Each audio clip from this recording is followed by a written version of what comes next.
I evo nas u drugoj video lekciji koja je namenjena za ovaj čas. Bavit ćemo se nasumičnim bojama. Zapravo, naš zadatak je da neku sobu koja se sprema za proslavu, koja izgleda recimo ovako, okitimo balonima koji su različite boje. Dakle, ako ja ponovo pokrenem ovaj prozor, vidjet ćemo da su tu takođe baloni puni helijuma, s obzirom da se nalazi skroz na vrhu, dakle nalazi se pri plafonu, ali svaki put kada ja otvorim prozor, ovi baloni su drugačije boje. Dakle, boje se nasumično generišu. Već smo govorili u prethodnoj video lekciji šta je to funkcija random.randint, pa ćemo iskoristiti i ovde za generisanje boje. Jako dobro znamo da svaku boju ne samo da možemo da opišemo njenim imenom, navodeći to ime kao string, već možemo i boju da opišemo u RGB formatu, odnosno navodeći količinu crvene, zelene i plave boje koje se nalazi konkretno u toj boji. Tako da ćemo nasumičnu boju dobiti tako što nasumično zadajemo količinu ove tri osnovne boje u okviru boje. S obzirom da ispravljam kod koji je ovde delimično napisan, ja ću iskopirati ovaj deo, dakle od 0 do 255 je zapravo interval u kome mi tražimo nasumičnu boju u kojoj želimo da naš balon bude obojen, dakle balon koji se nalazi pri vrhu. E sad, ono što je karakteristično jeste da su ovi baloni određenih dimenzija, da su te dimenzije jednake i da su oni pravilno raspoređeni u ovom ovde delu, dakle pri plafonu. Kako odrediti koje su koordinate ovog gornjeg levog temena svakog balona?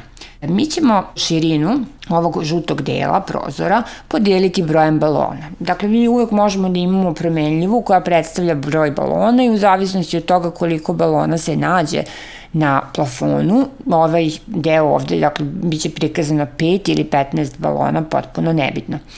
Dakle, u zavisnosti od broja balona mi ćemo segmentirati, odnosno napraviti delove tako da je jedno parče ovog ovde mesta na plafonu namenjeno za jedan balon. Kako ćemo dobiti koliki je to deo koji je namenjen za balon? Pa kada širinu ovog prozora podelimo brojem balona.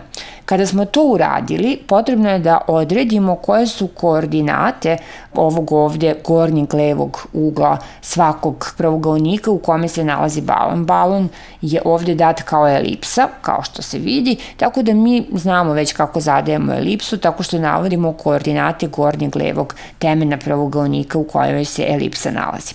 Budući da je ovde, dakle da su koordinate ovog temena 0, 0, pa koordinate ovog ovde gornjeg levog temena su širina, a širina ovog prvog balona je podjednaka kao širina i drugog, i trećeg, i četvrtog, i petog, a to je širina prozora podeljeno sa 5 u ovom slučaju, odnosno podeljeno sa brojem balona.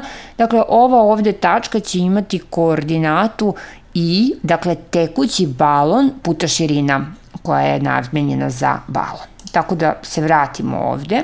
Širina polja, dakle to je to polje o kome sam govorila kako ćemo ga dobiti. Širina polja odnosi se na ekran, podeljena sa broj balona. Dakle, podelit ćemo sa broj balona. Dakle, ovim dobijamo kolika je širina jednog pravougaonika u kome se nalaze ove elipse. Nakon toga, širina balona je postavljena na 50, visina na 70. Ovim smo, dakle, zadali dimenzije pravougaonika u kojem će se nalaziti balon, odnosno to je ova ovde elipsa, tako da ćemo ovde promeniti vrednost na širina balona.